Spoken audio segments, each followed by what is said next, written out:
Welcome to Ancient Spiritual Podcast, where we are going to speak about everything Ireland, everything ancient, and all the magic that comes with it.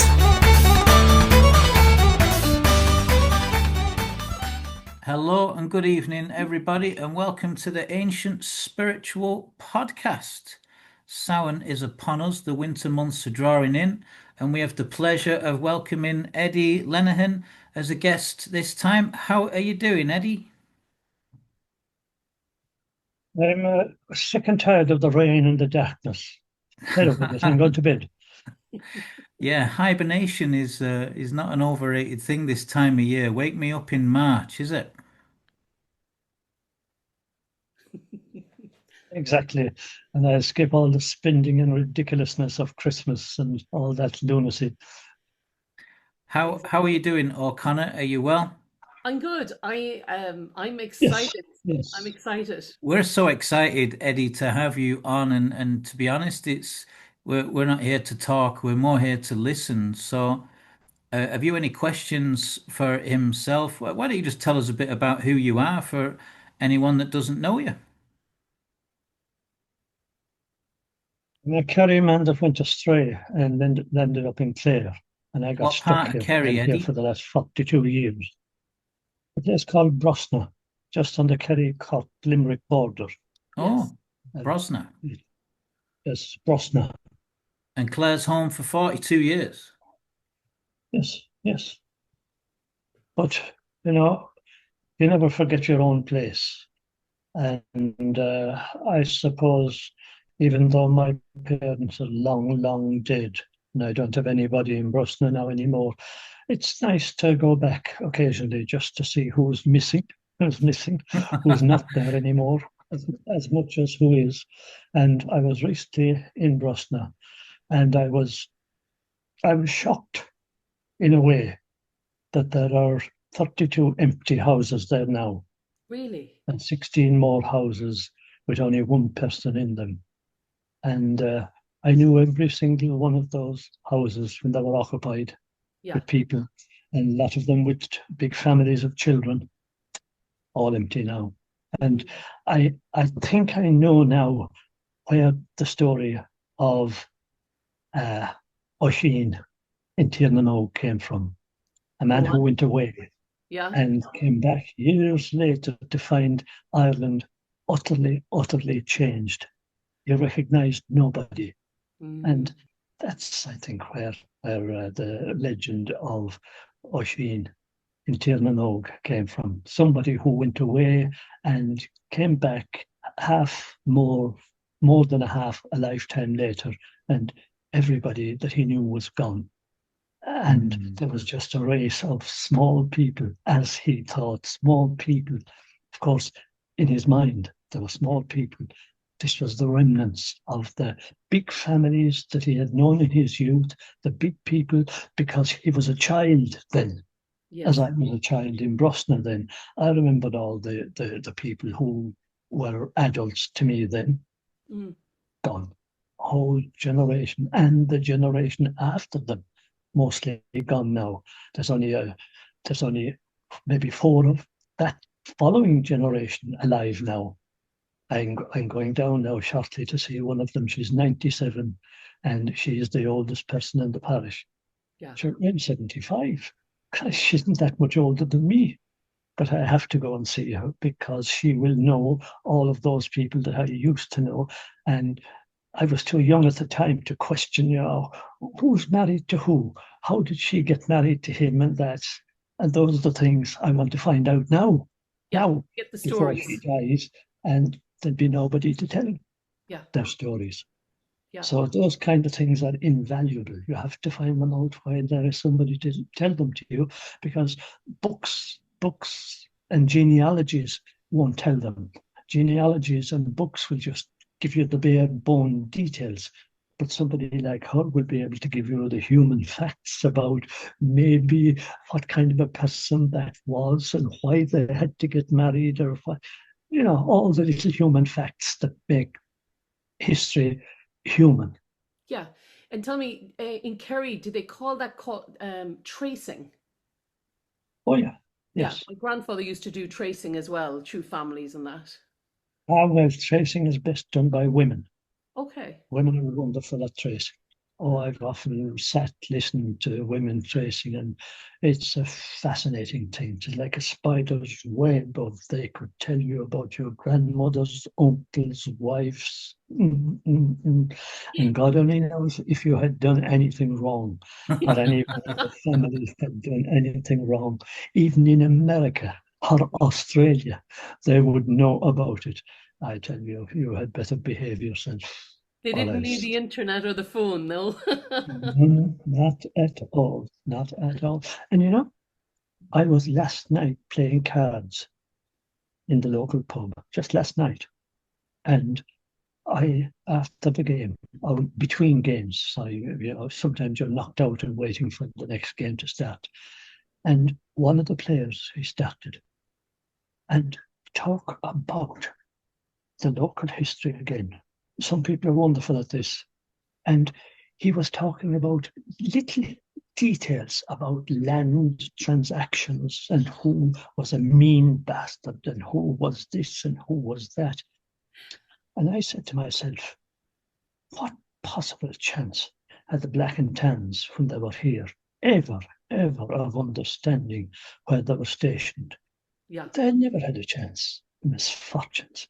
What chance were the Black and Tans or the British soldiers who were sent here in 1920 and 1921 ever have had a chance of understanding the country that they were sent to keep subdued? Dear Lord Christ Almighty, help us. I can't understand it, and I'm a native. Not a hope, not a chance, not a hope. I love it. I love it. Yeah, I love the idea of this this way of preserving the stories of old, and especially more so now with the advent of television, the internet, Netflix, and all the rest of it. There's something really magical about the art of storytelling and being able not just to entertain, but to sort of bring in all these different strands of the culture in order to be able to for someone to empathize. For me, storytelling is about empathy, in as much as anything else. What I always try to do with the stories I tell, is to bring in geography and history and politics. You shouldn't be ashamed to bring in politics. If I think a particular politician is a bollocks, I'll say that and I'll bring it in. And if somebody disagrees with me, I'll stop the story and we'll have a discussion about that. We won't fall out about it, but let it continue then. And you have to have a mixture of everything to bring the older stories up to date as well, but keeping the stories as they are. But stories have to live too, in order to be understood by a modern generation. You can still keep the story traditional, but you can also bring it up to what people will understand today, because we're not talking about museum pieces here. In that time, these stories were modern stories, and while you can tell those stories as they were, you have to keep them up to date a little bit too. I remember, I have many hours of him. A man from West Clare, I have many hours of him recorded. But for example, he used to tell wonderful devil stories. And I can remember one of them. The devil, he was bested by somebody back in West Clare, and he was banished out into the sea off Spanish Point. And he had to go to the parish priest, banished him, but it was only for 7 years. And when he came back eventually, in a storm, rolling in, and the battle burst on the rocks, and the devil came out up on the strand, and he came out of the battle dressed like a teddy boy, brill cream in his hair, in the latest fashion. The devil had modernized. The devil he wasn't the boy with the long tail at all, or the tail coat, or nothing like that. he had modernized. He was like a teddy boy, dressed, and his hair slicked back. He was a man, the storyteller I'm talking about. There he was. And he was a wonderful traditional storyteller, but he used to modernize the old stories into something that was hilarious entirely. He was one of the best storytellers I ever heard. Francie Kennedy. Francie, he was famous. Oh. So we have we've a couple of questions we'd like to ask you, but we'd like to invite you to share a story with us as well. Are there any stories that come to mind that you'd like to share with us before we throw a few questions towards you? Just one, short one. Another man, he told me, God rest him, he's dead too. He said to me that when Bunratty Castle, the famous Bunratty Castle down outside Limerick, was a ruin, and it was a ruin up to the 1960s. Right. He remembered it when there were cattle penned inside in it. They used to play handball up against the outside walls because it was such a perfect wall for playing handball against. But he told me that way back in the castle's glory days, when it was being used as a castle, because it was built there at the ford of the river, a strategic point.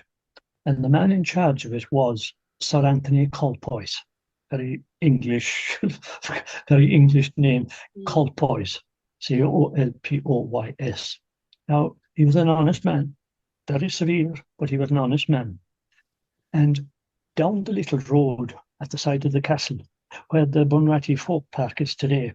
Yep. The low road. The low road, there at the side of the creek. There was a poor widow living with her son. And the son was a useless buddock of an idiot. He'd hardly get out of the bed in the morning. He'd do nothing for her. And she was a poor widow woman, and all she was depending on was the scraps that the people below in the castle would give her after a feast. And the servants knew her. They were good to her because they were all country people themselves, the servants in the castle, and they had pity in her because, look, she was shoving on news, and this idiot of a son would do nothing. And when he would get out of the bed in the morning, or maybe in the afternoon, he'd sit there at the door watching the boats going up and down the creek, and he'd be there picking his nose and eating it, or picking his ears and eating it, or picking his backside. Oh, no. I don't know what he'd be doing with that. But anyway,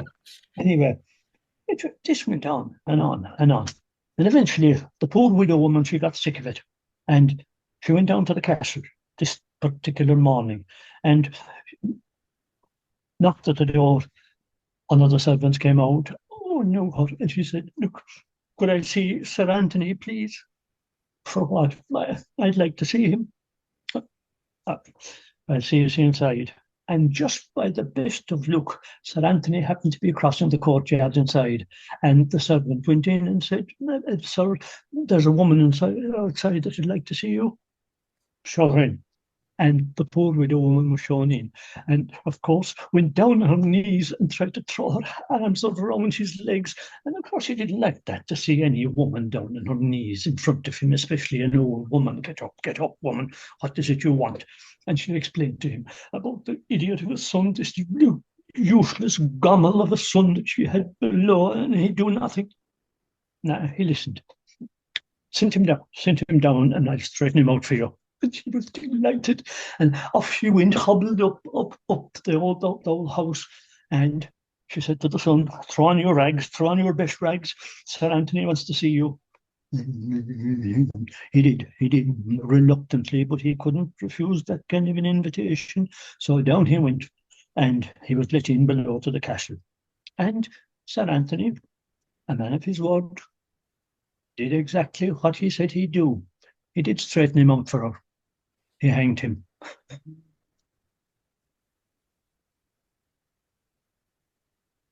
And that was the end of him. Mm-hmm. He straightened him out. He hanged him. Oh. That was a very abrupt end indeed. Wasn't it?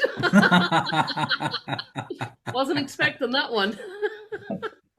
That's what your man told me about the castle. So you mentioned Bunratty. We've put together a couple of tours now, and we're going to include as part of what we're putting together as an experience. We're going to be in West Clare. We're going to be in the Castle Connell Fort. We're going to be in Liscannor. We're going to be in Quinn Abbey, and we're going to be in Bunratty Folk Park for a banquet actually. And we'd love to see if you're available, Eddie. Would you be able to come and join us on one of these tours, subject to That's right. confirmation? That's Yeah, right. that'd be great. That's right. We've got a That's couple of right. questions. I mentioned to Amy, shout out to Amy if you're listening. She's just finished writing the book, and she said, I came across Eddie at Lovestock, but didn't get a chance to chat with him. Would love to know, are the fairies you talk about purely mythological, or do they exist in a literal, spiritual, or metaphorical sense? Literally. Literally. Yeah. And I didn't know the question to extend on that one. No, I don't know whether you've written my book, Meeting the Other Crowd. No, I haven't actually. Well, you should, and Must. that is not now to sell a book, but it's, if you read that, they are stories I recorded from the old people, and I let them tell their stories in their own words, Yes. and all I put between the stories is a little bit to put them in context. Yeah. But some of those stories are very frightening. I'm sure they are. And I suppose that's why I want to ask this question, because in modern take of the fairies, you've got terminology like the salamanders, the sprite, the this, the that. Exactly.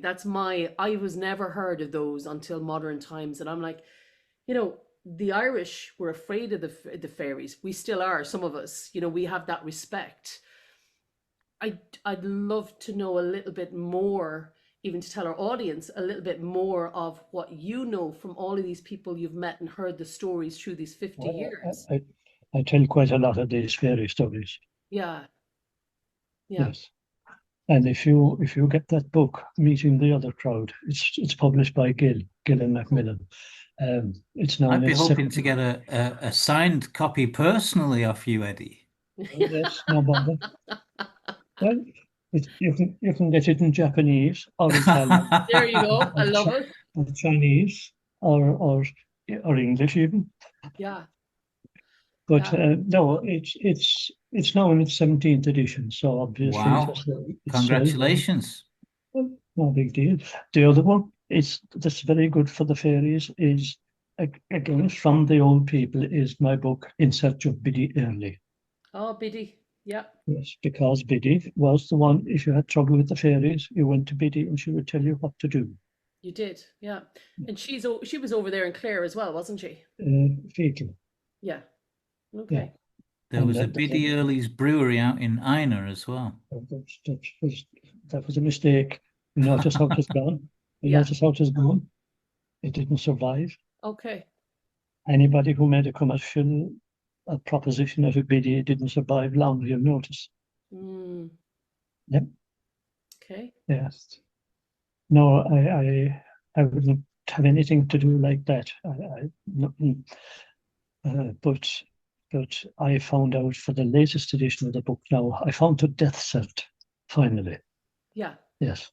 And the death cert of one of her 4 husbands. And that's in the latest edition of the book. No, number 11. How far back are you going? Well, she was born in 1798 and she died on the 23rd of April, 1874. It's about 150 years.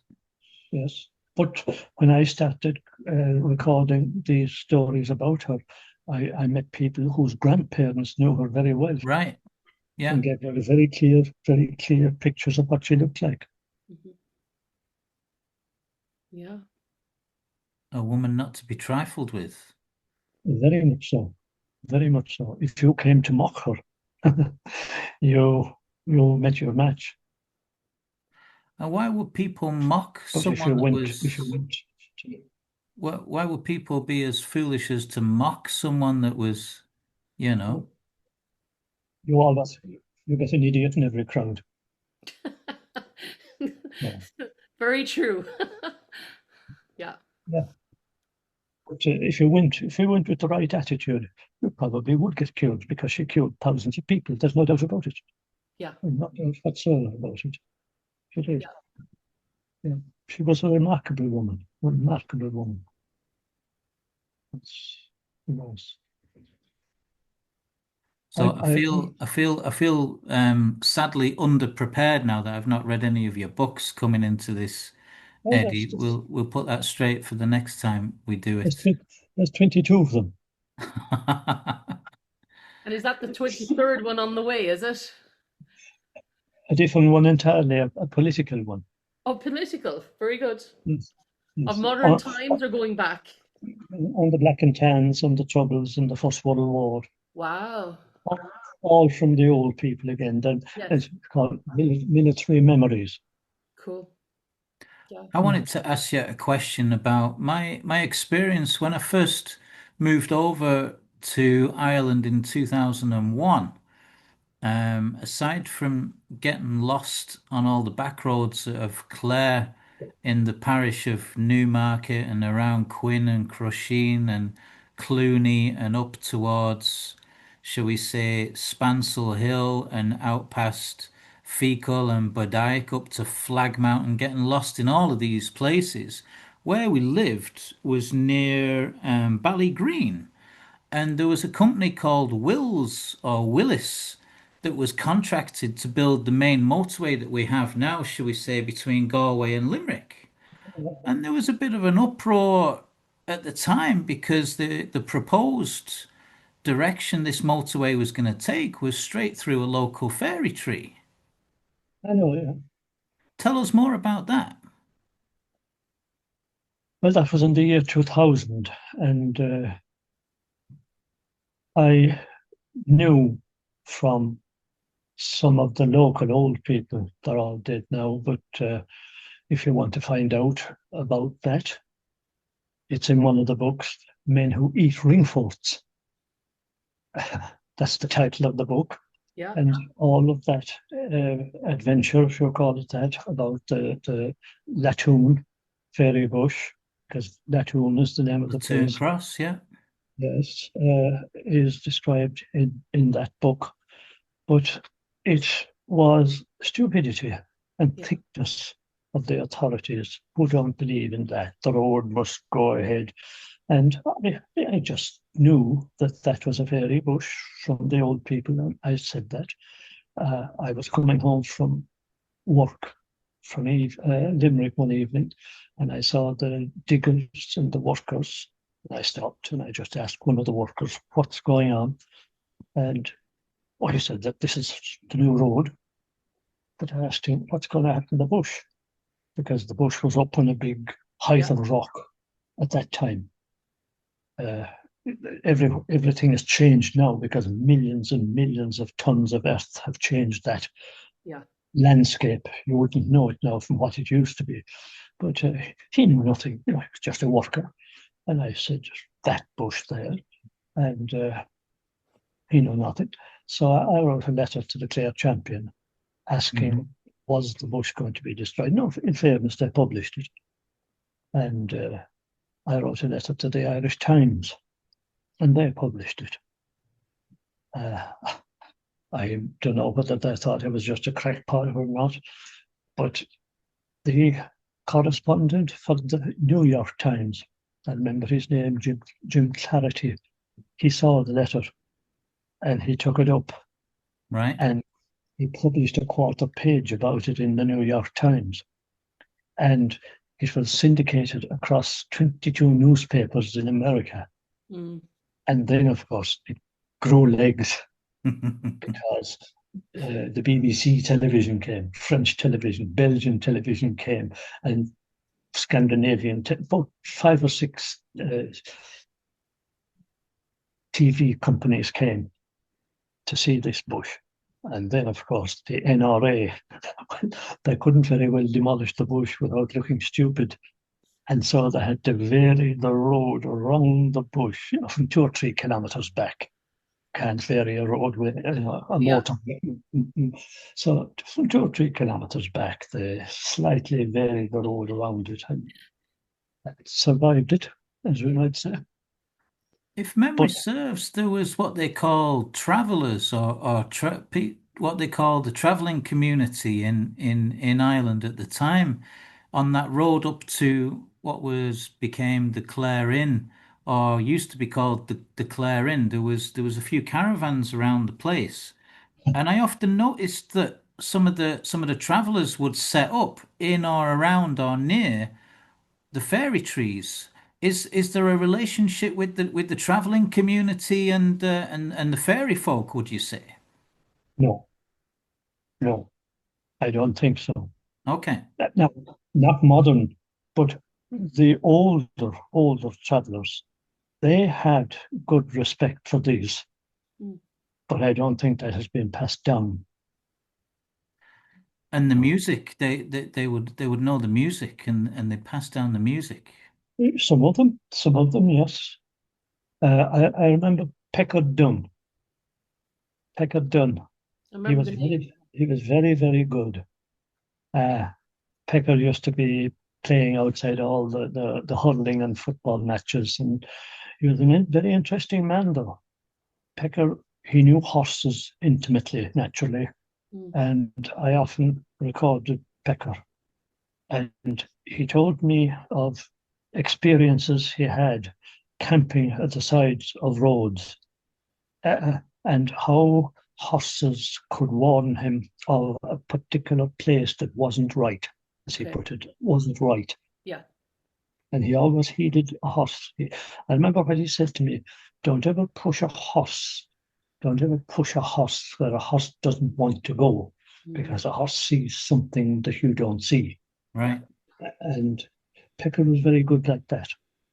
Pecker was excellent. He's dead now. But he knew things. He knew things. He had travelled across. He had seen many places. He had seen the country. But the modern younger travellers now, of course, they don't travel, and they're not in the same way. Not in the same way. It's the modern everyone. It's like you have collected all these beautiful stories, and there's the tradition within those stories, and the story of, to respect the fairy folk and all of that. Well, that's what I say. That's what I say at the end of the meeting, the other crowd. Yeah. It was all about respect. Respect for the land, respect. And if you can't respect the land, you can't respect yourself. Yeah. Because it'll come back on you. Are you worried about the next generation? Oh, absolutely. Yeah. Absolutely. Look, I was watching the news tonight. Look at all the people killed out there in Asia because of the flooding and the rest of it. That's unnatural. Yeah. It's unnatural. Yeah. Because when you're seeing landslides and the rest of that, that's because of deforestation. Yeah, and if we listen to the land and we listen to the tradition, we know we leave it that way. And yeah. You don't have to be preaching these things. We shouldn't preach it, because the more you preach, the more people won't take notice. But it's true, though. It stands to reason, though, that if we're born here, come in, let's say, as a spiritual being, incarnating in a human being on earth, and the land is here when we're born and the land is here when we die, then surely the idea that man can own the land is nothing but foolishness. The land owns you. Well, you're only passing through, as I have heard from so many of the old people. So the onus is on us as a custodian of the earth, a husbandry of the earth. We're here just to mind and look after what bit of earth or land we're lucky to be in and around, and surely there's a lot of. It's not a huge stretch of wisdom to figure that out, surely. It is for a lot of people, sadly. It is, because if all you're interested in is money, you see, that's what.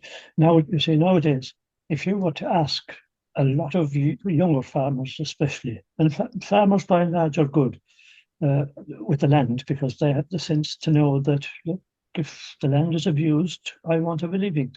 But you see, a link has been broken because farmers are up on big machines now. They don't have to walk their land anymore. They have forgotten the names of their fields because you look around you, many of those ditches, bushes have been knocked down to make big ranges of land in order to facilitate huge machines. Their fathers and grandfathers and grandmothers, they knew the names of every one of those little fields, many of them in Irish, that are now all one big range. And when you lose the names, you lose something personal. Yeah. And the practicalities, even the stupid practicality is, I've looked at them, and you have a range of a whole hillside. Your cattle are frozen in the winter. And now the EU is paying the same farmers to put back the ditches again.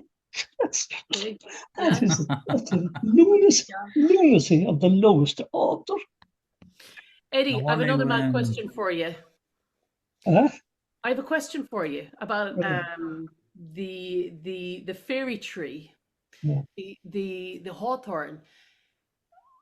If you have a hawthorn tree that just randomly starts growing in the middle of your lawn, garden, do you just leave it there, or how do you know it's a fairy tree? I was at the end of that storm, Eowyn. Remember the big one we had recently? I had calls from all over the country, north, south, east, and west, from people asking questions like the lone bush in that field had been half knocked by the wind. What should I do? Was it a fairy bush? And the only answer I could give was, look, let it be. Yeah. And if it survived, it would probably survive, but don't pull it out of it. Don't try shoring it up again, because you are only doing the impossible. The chances are, in that case, that Storm Eowyn was probably a she-gui, a fairy wind. Okay. And if a fairy bush's time is up, it's up. Yeah. It's up. That's it. That's it. But don't pull it out of it. And above all else, don't burn the timber of a lone bush. Okay. So it's a lone bush. Yes, it's called what they always called a skeach. Oh yes, a skeach. I grew up with skeachs, And don't burn the timber of that. Really? Okay, I didn't know that. Never, ever, ever. Because the old people, if I suppose it was a time when there was open fireplaces, if a spark of that set fire to your thatch, nobody would have sympathy for you. Nobody would have sympathy for you. Yeah. Wow. Tell us about that place up in the glen that you said the house was just left standing empty. I forget the name of the area name. I can't remember the exact place, but the house burnt down on Christmas Eve. And literally, you can see the Christmas tree still in the lounge. It's gone probably 10, 15 years ago now, but there's a fairy fort on the land, probably tampered with. And like the people totally believe, everyone in the place knows the connection, and no one's going in there, no one's going to build, nothing's going to happen it. And I suppose it's that, you have to respect the old ways and you don't tamper with the fairy. Some fella moved in and didn't know, or he just dismissed what he was told? I don't know. I would say dismissed. Was it me that told you that? No, this is actually someone else that has told me the story. Oh, I see. Yeah. I can't remember that now, to be honest with you. I'd be making it up, so I can't tell you. Yeah, it's probably a newish enough story, as in the house is probably within the last 20 years. Right. But, it wouldn't surprise me. It wouldn't surprise me, because if there was a fort there, and if the fort had been tampered with, or if the bush had been tampered with by somebody deliberately. Now, we'd always get these things done. Not a fort, because any fool should know what a fort is. Yes, that should be known, at least. But a bush, a person might genuinely not know. Because remember, I'm often asked about these skeachs, And the first thing I tell people, if there's a lone bush there, get a 6-inch ordnance survey map, a 6-inch one, because that will show you fields. Yeah. And you see, sometimes a field will have been reclaimed, and there might have been a ditch there previously, and there might have been a row of bushes. And for some reason, one of them might have been left as a shelter for cattle, for a scratching tree for cattle or something. Yeah. And that might have been the one that was left. And people later might come along and say, oh, that's a fairy bush. It mightn't be a fairy bush at all. You know what? That's you have to be. You wouldn't think of that, though. You tend to believe it was. You don't believe everything. Yeah. You have to do a little bit of research too. Yeah. The old people said, if you want to be sure a fairy bush is a scark, it had three, what would I say, trunks growing out of the one. Oh. Yeah. 3 trunks growing out of the one. That's what the old. I heard that from several of the old people who knew fairy stories. Mm-hmm. So take your choice. But I would believe some people, whereas other people would just know a random fairy story here, and it might be true. But there were other people who knew many, many, many fairy stories. And they're the ones that I would be inclined to listen to. Yeah. Yeah. I want to. And you don't get many of those nowadays. I want to just put a shout out to Brian Colopy in Lochgur, who introduced us, Eddie, and say hi to Brian if he's watching. And it was part of our sort of tour around Lochgur with Brian, where he was telling us every field and every stone has a name. And there's something lost in the translation of the old Irish or Gaelic name into the English. And quite often the translation misses the point, and there's something much more magical or lyrical. For example, Eagle Reek, Cruachan Eagly, known as Croagh Patrick, for example, that like when you hear that it's Eagle Mountain, there's a whole story there not being told. That would be probably Cruachan Eaglich. Has nothing to do with an eagle. Oh, that's Carl's pronunciation, probably. You can understand why it would get. I often say, look, to people when I meet them in as an audience, listen, what does cork mean to you? Of course, it means something you stick in a bottle. Yeah. But what it means, of course, is corking, a swamp. Oh. And that is why Cork floods when there's a high tide or when the wind is blowing at a certain angle, because Cork is built on a swamp. Corking is a swamp. Yeah. But you see, the translation means nothing. Yeah. From Irish to English. Why was Dublin like Blackpool? Because I presume there was some kind of a Blackpool originally there when the Liffey was when it wasn't bordered in by the walls that we have today. Yeah. But it was also called Baile Átha Cliath, the town of the fold of the hurdle. But no matter which of the two you choose, they're both about water.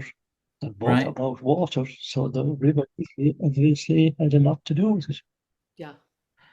And so a lot of the Irish place names they're either telling you something about the geography or the land or something in connection with a celestial body, as in the natural thing. Celestial. Practically all town lands in Ireland, practically all town lands will describe something natural, whether it be the trees or about the actual ground. For example, Sligo is Sligo, seashells. Oh. And of course, there Sligo is on the sea. Yeah. Sligo. Sligon is a seashell. It's the place of the seashells. Yeah. For example, take Donegal. Donegal is the fort of the foreigners. Okay. And the fort of the farmers would have been, the farmers were right up against it in Derry. Yeah. Yeah. I could go down through them now if you call them out to me. I'd love Knockfearna. What's the literal translation of Knockfearna? Knockfearna, the hill of the Fianna. Not the fort of the fairies. Oh, sorry, Knockfearna. Well, I suppose the hill of Fianna, the hill of Downfearna, the god Downfearna. Okay. So it's not connected with the fairies? No. Knockfearna, Downfearna, who is the same as, by the seaside, Downduch. Downfearna is the same as Downduch. Down is one of the ancient gods, but in the seaside he was down of the sand hills. Duch is a sand hill. Okay. Yeah, it's a shame that there's a lot of the natural stories in the place names are lost in the translation. That's why I keep telling people, if you don't know you're Irish, you don't a whole lot of the surface that you're treading on is a locked room to you. Yeah. You're traveling with your eyes half closed. Yeah. Yeah, and I suppose, yeah, I mean, when you're going to school, we were just given peg sayers and repeat these poems until you had them in the memory. We didn't even understand what we were repeating half the time. Irish, I always maintain, should start local. Start with the local place names and the stories behind them. Make it funny, interesting for the pupils, and then go on to peg and all the rest of it when they have a bit of a grasp of what is the local place name for where they're living. Yes. And why it might have got that place name. And have a look at the landscape around them. Is there any reason why it might have got that place name? I was inside in St. Flannan's College now this 2 weeks ago doing place names with them. And I said to them, you walk up here, you walk up the town there at lunchtime there to get your chips and burgers and all the rest of it. And you have to walk up there a particular street. And I've met them walking up there. And it's Clon Road in Ennis. Clon Road. And I said, did any of you ever think of why it gets that name? No. I said it gets its name because it's Clúin Ráv Ada, the meadow of the long rowing. Did you ever think the ships came up where that road is now? Wow. Yeah. Of course they didn't. But of course, I said, that's because Ennis was an island. Ennis, Inish.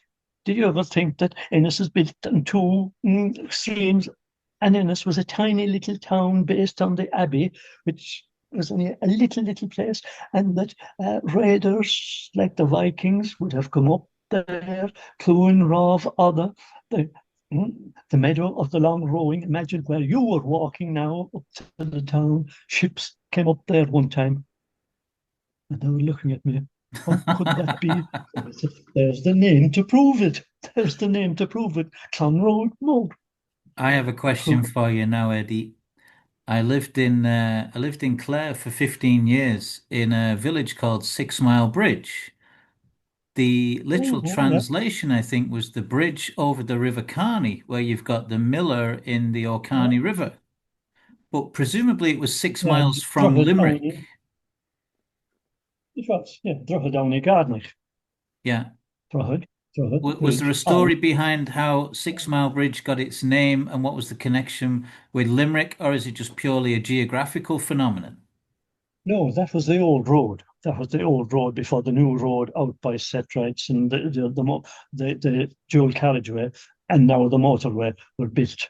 That was the old road, the wood road, I suppose you'd call it. And one time it was a notorious road for highwaymen because it had to go up through the wood. And I tell you, it was a road that Bandit country. Bandit country, you could almost say, yes. It still was. I loved it there actually. I wouldn't say that. I loved it in 6 Mile Bridge for a while. Yeah. Yeah, so that was only in recent times then the main road with the horse and cart and what Yes, have you. indeed. That's Yeah, right. And the railway, of course.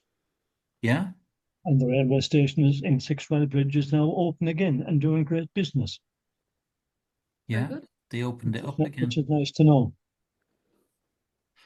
Any other questions about place names for Eddie D before we ask him to tell us another story? Not, I'm telling no more stories. I have to Are you walk my not? dogs. I have to walk my two dogs. Do you? What are your two dogs called? They're Pugs and Dolly, and they're looking at me here, wondering what in the name of dogdom is delaying him. We've got I Buddy have here no too. question. Do you know what, Eddie? I could ask you 101 questions, but I'm not going to. I'm going to buy one or two of those books that you mentioned and have a read, and then I'm going to be equipped to ask you more questions when I see you on tour. How's that? All right. And by the way, there's one there that'll suit you. Go on. Defiant Irish Women. Defined Irish Women. Love it. Okay, and very, very pleased to have your acquaintance. And please God, we'll meet next year. Yeah, Yeah, thanks for sure. your time this evening, Eddie. We'd love to pick your brains again and hear more. Thank you As so long as you much. wouldn't pick my nose like your Yeah. fellow in Bunratty. That's one of my favorite pastimes, if I'm honest.